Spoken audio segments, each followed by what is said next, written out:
Hello, ಎಲ್ಲರಿಗೂ ಕಲ್ಪನಾ ಕಿಚನ್ಗೆ ಸ್ವಾಗತ. ನಾನು ಇವತ್ತು ಪನ್ನೀರ್ ಬುರ್ಜಿ ಅಂದರೆ ಪನ್ನೀರ್ದು ಪಲ್ಯ ಹೇಗೆ ಮಾಡೋದು ಅಂತ ಹೇಳ್ತಿದ್ದೇನೆ. ನಾನು ಮನೆಯಲ್ಲೇ ಹಾಲನ್ನು ಕಾಯಿಸಿ ಅದರಲ್ಲಿ ನಿಂಬೆಹಣ್ಣು ಹಿಂಡಿ ಅದನ್ನು ಪನ್ನೀರ್ ರೆಡಿ ಮಾಡ್ಕೊಂಡು ಇಟ್ಕೊಂಡಿದ್ದೇನೆ. ಇದಕ್ಕೆ 2 ಉಳ್ಳಾಗಡ್ಡಿ, 2 ಟೊಮೆಟೊ, ಮ್ಯಾಗಿ ಮಸಾಲ ಹಾಗೂ 1 ಬೆಳ್ಳುಳ್ಳಿಯನ್ನು ತೊಗೊಂಡಿದ್ದೇನೆ. ಇದು ಬಾದ್ಶಾ ಪಾವ್ ಭಾಜಿ ಮಸಾಲ, ಇದು ಒಂದು ಸ್ವಲ್ಪ ಬೇಕಾಗತ್ತೆ. ಈಗ ಇದನ್ನೆಲ್ಲ ಸಣ್ಣಕ್ಕೆ ಹೆಚ್ಚಿಟ್ಕೊಂಡು ಹೇಗೆ ಮಾಡೋದು ಅಂತ ಹೇಳ್ತೇನೆ. ಈಗ ಆನಿಯನ್ ಹಾಗೂ ಟೊಮೆಟೊನ ಸ್ವಲ್ಪ ಆಯಿಲ್ ಹಾಕಿಬಿಟ್ಟು ಚೆನ್ನಾಗಿ ಫ್ರೈ ಮಾಡ್ಕೊಂಡಿದ್ದೇನೆ. ಉಪ್ಪು ಹಾಕ್ತಾ ಇದ್ದೇನೆ, ಅರಿಶಿಣ ಪುಡಿ, ಇಂಗು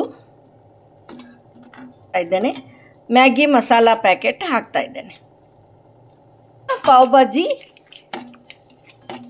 ಮಸಾಲ ಪೌಡರ್ ಹಾಕ್ತಾ ಇದ್ದೀನಿ. ಪನ್ನೀರನ್ನು ಚೆನ್ನಾಗಿ ಈ ರೀತಿ ಕೈಯಿಂದ ಮಾಡ್ಕೊಂಡಿದ್ದೇನೆ. ಇದನ್ನು ಈಗ ಇಲ್ಲಿ ಫ್ರೈ ಆಗಿದ್ದ ಆನಿಯನ್ ಒಳಗೆ ರುಚಿಯಾಗಿದೆ ನೋಡಿ ಪನ್ನೀರ್ ಬುರ್ಜಿ ಪಲ್ಯ. ನೀವು ಮಾಡಿರಿ, ನೋಡಿರಿ. ಧನ್ಯವಾದಗಳು.